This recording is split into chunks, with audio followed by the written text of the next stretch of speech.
Perkenalkan, nama saya Dewa Nyoman Prasista Ramadana dengan NIM 2023311045. Di video kali ini saya akan menjelaskan atau mempresentasikan proposal manajemen proyek dengan judul Clean Monitor Sistem Pemantauan Kebersihan Lingkungan berbasis IoT. Di proposal ini saya menjelaskan memiliki latar belakang kebersihan lingkungan merupakan elemen penting dalam menjaga kualitas hidup masyarakat dan menjadi cerminan dari peradaban suatu kota. Metode kebersihan tradisional yang masih mengandalkan inspek manual dan jadwal pengangkutan tetap seringkali tidak efektif dalam mengatasi dinamika produksi sampah yang bervariasi di setiap area. Dalam era teknologi modern, solusi berbasis data dan Internet of Things atau IoT menjadi jawaban atas permasalahan ini. Dengan memanfaatkan sensor IoT, data kondisi tempat sampah dapat dikumpulkan secara real-time dan dianalisis untuk menghasilkan wawasan yang mendukung pengelolaan kebersihan yang lebih efisien. Sistem Clean Monitor yang diusulkan bertujuan untuk memberikan solusi menyeluruh terhadap permasalahan ini dengan mengintegrasikan perangkat keras IoT, platform berbasis web, dan aplikasi mobile. Sistem ini dapat membantu dinas kebersihan kota. Yang kemudian ada rumusan masalahnya. Yang pertama ada bagaimana memastikan pemantauan kondisi tempat sampah umum secara real time.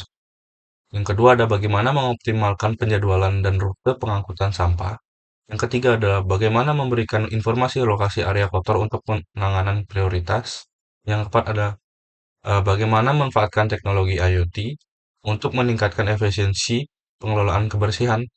Yang kelima ada bagaimana memanfaatkan data historis untuk perencanaan strategis. Nah, kemudian ada ruang lingkup proyek, pengembangan perangkat keras IoT untuk memastikan pengelolaan kebersihan yang efisiensi. Sistem Clean Monitor akan dilengkapi dengan perangkat keras berbasis Internet of Things. Komponen utama meliputi yang pertama adalah pemasangan sensor. Perangkat sensor akan dipasang pada tempat sampah umum untuk mengukur kapasitasnya yang tersedia dan mendeteksi kondisi seperti penuh atau meluber. Yang kedua ada integrasi dengan jaringan komunikasi. Data yang dikumpulkan oleh sensor akan dikirimkan secara real-time melalui jaringan komunikasi modern seperti LoRaWAN atau NB-IoT. Pengembangan perangkat lunak. Clean Monitor dirancang untuk perangkat lunak yang inovatif untuk mendukung pengelolaan kebersihan secara terintegrasi. Komponen perangkat lunak meliputi aplikasi mobile, dashboard berbasis web, sistem back-end, yang kemudian ada fitur utama. Clean Monitor dilengkapi dengan fitur-fitur utama yang dirancang untuk memaksimalkan efisiensi pengelolaan kebersihan antara lain notifikasi tempat sampah penuh, peta lokasi prioritas kebersihan, analitik data, yang kemudian ada pengujian dan implementasi sebelum peluncuran penuh. Sistem Clean Monitor akan melalui tahap pengujian dan implementasi sebagai berikut. Yang pertama ada uji coba lapangan, pelatihan pengguna, yang kemudian ada modul penanganan. Memiliki 8 aktivitas dan memiliki durasinya, setiap aktivitas memiliki durasi hari atau harinya masing-masing. Yang pertama ada administrasi dan pertemuan awal memiliki durasi 3 hari, survei lokasi dan kebutuhan memiliki 7 hari, perancangan sistem yaitu 15 hari, pengembangan perangkat keras atau IoT ya 20 hari, pengembangan perangkat lunak 25 hari, pengujian dan integrasi sistem 10 hari, implementasi dan peluncuran 10 hari, evaluasi dan penyelesaian proyek 7 hari. Kemudian ada keuntungan pengembangan sistem. Efisiensi operasional. Sistem berbasis Internet of Things memungkinkan pengurangan secara signifikan dalam inspeksi manual dan waktu yang dibutuhkan untuk mengelola operasi pengumpulan sampah. Yang kedua ada pengambilan keputusan yang lebih baik. Pengumpulan data secara real-time dan historis memberikan informasi yang berharga untuk perencanaan kebijakan kebersihan yang efektif. Ketiga, ada peningkatan responsivitas dan pengelolaan sampah. Sistem IoT memberikan peningkatan signifikan dalam responsivitas ini terhadap masalah sampah atau kebersihan. Yang empat, manfaat ekonomi dan sosial. Pengembangan sistem berbasis IoT ini tidak hanya memberikan manfaat pada sektor operasional, tapi juga berperan dalam memperbaiki ekonomi dan kualitas hidup masyarakat. Yang kelima ada pengurangan dampak lingkungan. Dengan adanya Dalam pengangkutan sampah, sistem berbasis IoT dapat mengurangi jejak karbon yang dihasilkan oleh kendaraan pengangkut sampah. Yang kemudian rencana anggaran biaya. Di sini membutuhkan personil yaitu manager, developer, UI UX designer, testing, machine learning, DevOps engineer. Yang tiap personilnya membutuhkan manager dua orang, developer 4 orang, UI UX designer 3 orang, testing 2 orang, machine learning 2 orang, dan DevOps engineer 2 orang. Setiap personil memiliki biayanya, yaitu per orangnya seperti manajer 20 juta, developer 25 juta, UX designer 17 juta, machine learning testingnya 10 juta, machine learning 20 juta, DevOps engineer yaitu 23 juta. Harga satuannya itu dikalikan dengan jumlah kuantiti ya, tiap personil. Yang kemudian ada jumlahnya dengan subtotal biaya personilnya 267 juta. Yang kemudian ada biaya non personil. Satu pengadaan perangkat keras yaitu satu paket yaitu 100 juta, database hosting 30 juta, dokumentasi 20 juta dengan total biaya non personel 150 juta. Total biaya A ditambah biaya B yaitu 447 juta dengan PPN 49 juta 170.000 dengan grand totalnya 496 juta 170.000 rupiah.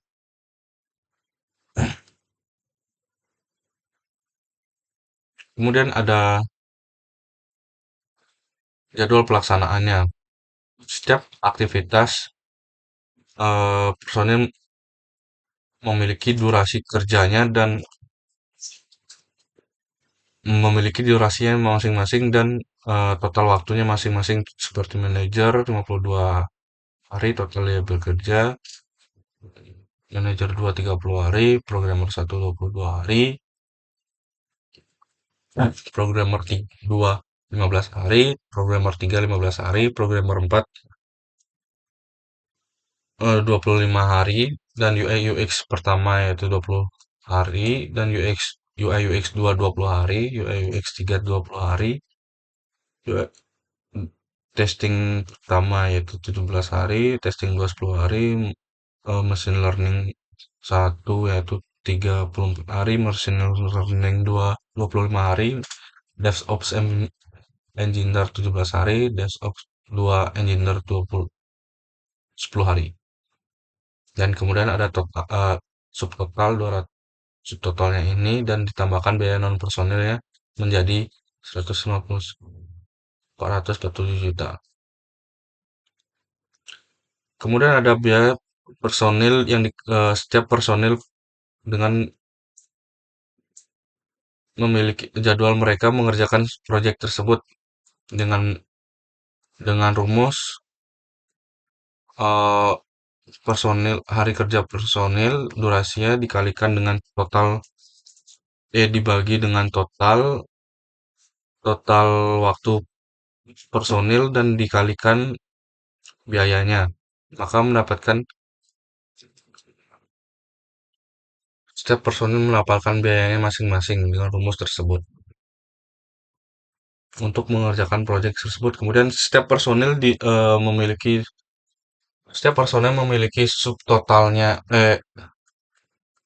totalnya masing-masing setiap pada pengerjaan hari pertama.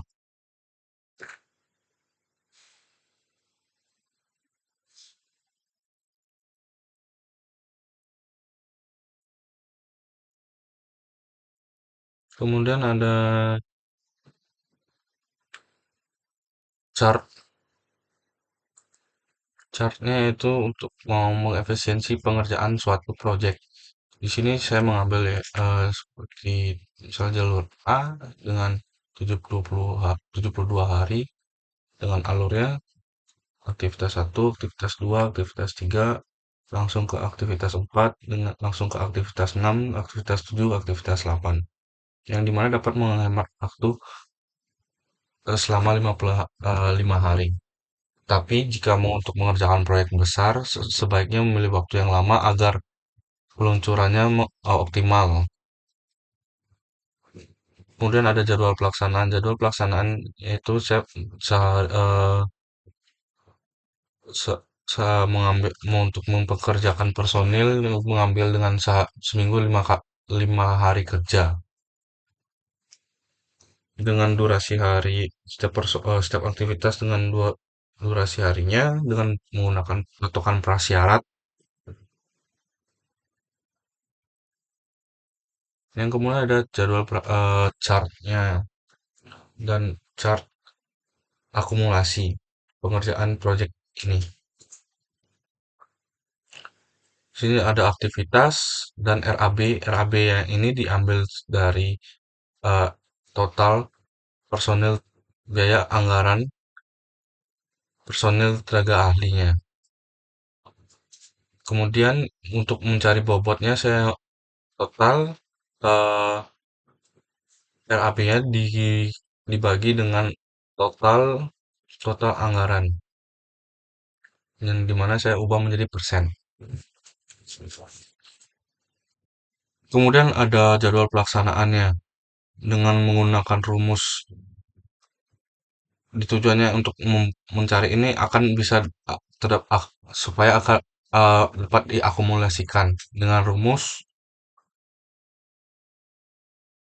eh, durasi durasi durasi hari dan durasi hari sorry sorry maaf durasi hari kemudian dikalikan dengan bobotnya. Setiap jadwal pelaksanaan memiliki setiap jadwal pelaksanaan rumusnya hampir sama dengan ini.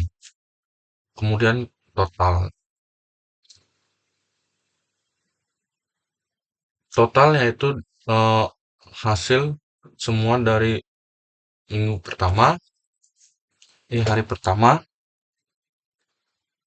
diubah menjadi persen. Setiap untuk kemudian diakumulasikan mengalami menjadi persen. Setiap pengerjaan proses proyek itu mengalami kenaikan. Pada akhirnya proyek proyek selesai itu mengalami kenaikan 100 dengan mencapai angka 100%. Kemudian ada chartnya. Ini menggambarkan untuk memvisualisasikan di mana pengerjaan proyek setiap prosesnya mengalami peningkatan. Yang kemudian ada terakhir visualisasi terakhir saldo untuk mengerjakan proyek tersebut yaitu 600 juta. Di mana kemudian ada pencairan tahap 1 dan 2. Di mana di pencairan tahap 1 saya mengambil 35% misalnya. Kemudian rumusnya eh, total biaya project dikalikan dengan 35% maka menghasilkan pencairan tahap 1 dan kemudian pencairan tahap 2 rumusnya sama tapi dikali 65%. Kemudian ada pembiayaan. Pembiayaan project yaitu tadi sudah diterangkan 267 juta dengan RAB-nya setiap aktivitas membutuhkan anggaran seperti ini. Kemudian bisa mengefisiensikan 11% dengan hasilnya di sebelahnya. Dengan rumus biaya awal sebelum dikurangi, kemudian dikurangi 11% untuk mengefisiensi dengan hasilnya yang berikut. Setelah diefisiensi 11%. Total efisiensi 88%. Kemudian cash flow yang keluar untuk setiap pengerjaan project yaitu ini dengan rumusnya dengan memiliki rumus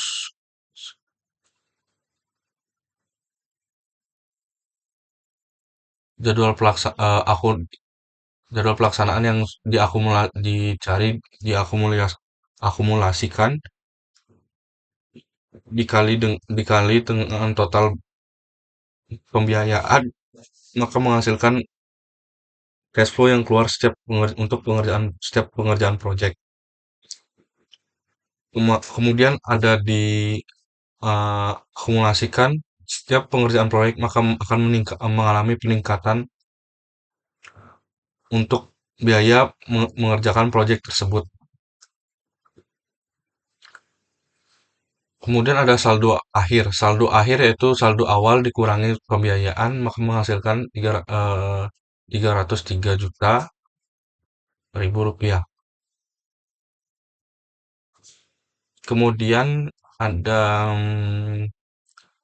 subtotal subtotal pencairan tahap satu dan tahap 2 yaitu 466 juta 170 ribu rupiah. Sesuai dengan